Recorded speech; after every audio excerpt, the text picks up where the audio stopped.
अस्सलाम वालेकुम नाज़रीन, मैं शुएब अली उमरानी ऐं तव्हां ॾिसी रहिया आहियो BR टाइम न्यूज़। सभ खां पहिरियों शामिल कंदासीं हीअ रिपोर्ट।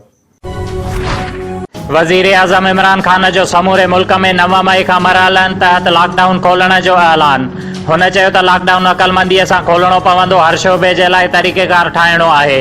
माण्हुनि जी ज़िम्मेवारी आहे त उहे अमल कनि। हुकूमत डंडे जे ज़ोर ते समाजी फ़ासिलो न रखाईंदी, मगर जेकॾहिं केस वधिया त पोइ लॉकडाउन करणो पवंदो। वज़ीर तालीम शफ़क़त महमूद तालीमी इदारा 15 जुलाई ताईं बंदि रखण जो ऐलान करे छॾियो। 9, 10, 11 ऐं 12 जमायतुनि जा इम्तिहान बि मनसूख़ करे छॾिया। हुकूमत जो नंढियूं मार्केटूं, दुकानियूं ऐं हार्डवेयर स्टोर खोलण जो फ़ैसिलो। खाइण पीअण जे शयुनि जा दुकान ऐं स्टोरनि खां अलावा सभु दुकान 2 ॾींहं बंदि रहंदा। ज़िले नौशहर फ़ैरोज़ में कमज़ोर ऐं मुस्तहिक़ माण्हुनि जे माली इमदाद जे हवाले सां क़ाइम एहसास किफ़ालत प्रोग्राम डिस्ट्रीब्यूशन पॉइंट्स ते इमदादी रक़म ॾियण जो सिलसिलो तेज़ीअ सां जारी आहे ऐं इंतहाई सख़्त हिफ़ाज़ती क़दमनि तहत रक़म तक़सीम कई पई वञे।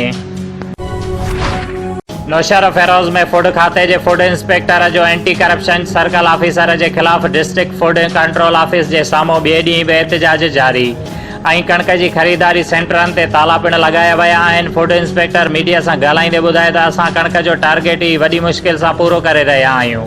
ॿिए तरफ़ एंटी करप्शन जो सर्कल ऑफिसर सांवल घोटो फ़ी बोरीअ ते 10 रुपया रिश्वत घुरी रहियो आहे। माहिर डॉक्टर ताहिर शमसीअ जी अपील, जंहिं में हुन चयो आहे त पाकिस्तान में कोरोना वायरस जी शिदत वधंदी पई वञे, जंहिं ते कोरोना मां सिहतयाब थींदड़ शख़्स पंहिंजो प्लाज़्मा अतियो कनि, जंहिं ते हुन जो चवणु हुयो त हिक शख़्स जे प्लाज़्मा अतियो करण ते 2 शख़्सनि जी ज़िंदगी बचाए सघिजे थी।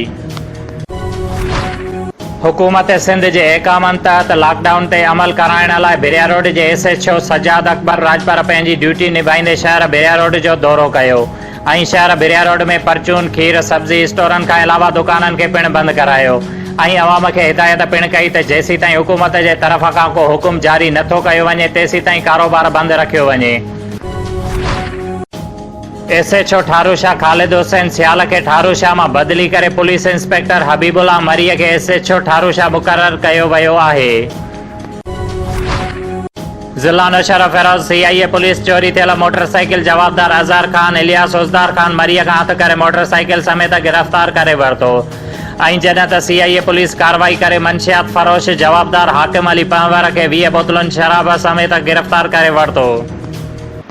शुएब अली उमराणीअ खे ॾींदा इजाज़त। वधीक ख़बरुनि ऐं अपडेट्स लाइ ॾिसंदा रहो BR टाइम न्यूज़।